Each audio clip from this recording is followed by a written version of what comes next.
А ты на что? Ну, для чего мы тебя сюда брали? Рабочая сила. Давай я. Давай мы просто достанем пару штук.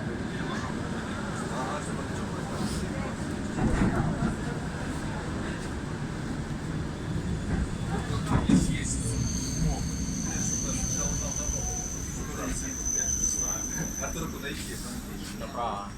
Направо? Или налево? Направо. Ну где-то прям вообще рядом.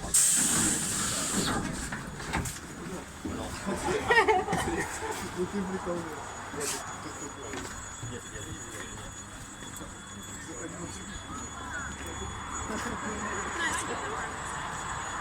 Пока не факт, да. Факт давайте можно. Факт давайте.